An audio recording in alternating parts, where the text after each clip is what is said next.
हाल ही में एक notification mobile पर आता है कि पंडित प्रदीप जी मिश्रा और मुख्यमंत्री शिवराज सिंह चौहान की मुलाकात हुई है।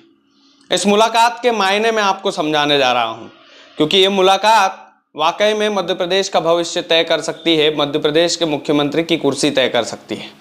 मैं किसी पर आरोप नहीं लगा रहा हूं कि पंडित प्रदीप जी मिश्रा बीजेपी को सपोर्ट कर रहे हैं, क्योंकि एक मुलाकात में ये अंदाजा नहीं लगाया जा सकता।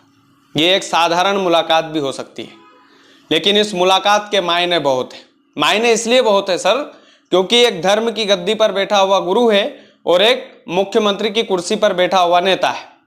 ये दोनों जब मिलते हैं तो चर्चा तो होनी स्वाभाविक से, और ये चर्चा मार्केट में इसलिए हो रही है क्योंकि पंडित प्रदीप जी मिश्रा की जो फैन फॉलोइंग है वो बहुत तगड़ी है।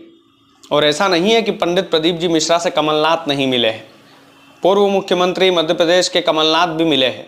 ऐसा नहीं है कि पंडित प्रदीप जी मिश्रा की कथा को जो है वो कांग्रेसी विधायक नहीं करवाते। कांग्रेसी विधायक संजय शुक्ला, जीतू पटवारी और भी अन्य विधायकों ने पंडित प्रदीप जी मिश्रा की कथा का आयोजन भी करवा रखा है।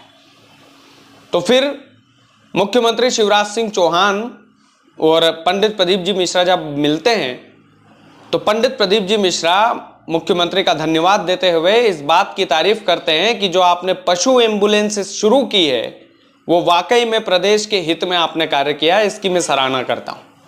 और मुख्यमंत्री शिवराज सिंह चौहान और पंडित प्रदीप जी मिश्रा आपस में मिलकर के एक साथ पौधा भी लगाते हैं। कुबेरेश्वर धाम की धरती पर पौधा लगाया जाता है।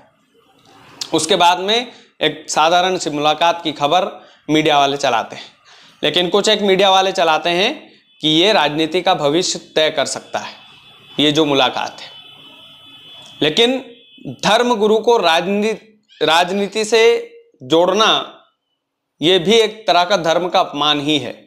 मैं इसे इसलिए मानता हूं क्योंकि आने वाले चुनाव बहुत महत्वपूर्ण है मध्य प्रदेश के लिए। कांटे की टक्कर रहेगी, इसमें कोई दो राय नहीं है। और मध्य प्रदेश की पावन धरा पर दो महान संत पंडित धीरेन्द्र कृष्ण शास्त्री और पंडित प्रदीप जी मिश्रा ये बहुत मायने रखते हैं। इनके लाखों लोग भक्त हैं। ये एक इशारा जिधर कर देंगे उधर वोटर का मूड घूम सकता है। खास करके महिला वोटर मध्य प्रदेश की जो एक लोटा जल लेकर के जाती है मंदिरों में, अगर गुरुदेव ने बोल दिया तो समझ लीजिएगा कि सत्ता झोली में आ जाएगी। लेकिन धर्म की गद्दी पर बैठकर चाहे बैक एंड से ही सही पंडित प्रदीप जी मिश्रा राजनीति करेंगे, ये एक बड़ा सवाल है। बैक एंड की बात कर रहा हूं मैं यूं नहीं बोल रहा हूं कि पंडित प्रदीप जी मिश्रा को बीजेपी टिकट देगी और बीजेपी से वो चुनाव लड़ेंगे, ऐसा नहीं। बैक एंड की राजनीति यानी कि जो कथाओं में जो पंडित प्रदीप जी मिश्रा बोलते हैं, संविधान के ऊपर बोल देते हैं, कभी किसी के ऊपर बोल देते हैं। लेकिन ये एक मुलाकात की मैं आपसे बात कर रहा था, ये एक मुलाकात के मायने क्या है, इस पर चर्चा जरूरी क्यों है। क्या एक मुलाकात मुख्यमंत्री पंडित प्रदीप जी मिश्रा से कर लिए, इसका मतलब ये तो नहीं हो गया कि पंडित प्रदीप जी मिश्रा बीजेपी के सपोर्टर हो गए, है तो कथावाचक ही। तो ये सवाल पूछना उनसे कि क्या आप बीजेपी को सपोर्ट करेंगे, या तमाम सारी चीज़ें जो अभी सोशल मीडिया पर वायरल हो रही है वो सब करना कहाँ तक उचित है। एक धर्म गुरु धर्म की गद्दी पर बैठकर अपना काम कर रहा है बड़ी ईमानदारी से, लेकिन उस ईमानदारी पर सवाल या निशान तब खड़े हो जाते हैं जब कोई नेता, बड़ा नेता उनके आश्रम में जाता है और उनसे मुलाकात कर लेता है। क्योंकि जाहिर सी बात है लाखों करोड़ों लोग भक्त हैं पंडित प्रदीप जी मिश्रा के, इसमें कोई दो राय नहीं है। और सरकार बनना बिगड़ना ये काफ़ी हद तक तय भी करते हैं ये जो संत लोग हैं। लेकिन किस ऊंट बैठेगा करवट, किस ऊंट जो है लेगा करवट, ये एक सोचने वाला विषय है। तो ये मुलाकात आज हो चुकी है। कमलनाथ भी इससे पहले मिल चुके थे पंडित प्रदीप जी मिश्रा से, और मुझे जो मेरा पर्सनल व्यू है वो ये है कि पंडित प्रदीप जी मिश्रा ऐसा कतई नहीं करेंगे।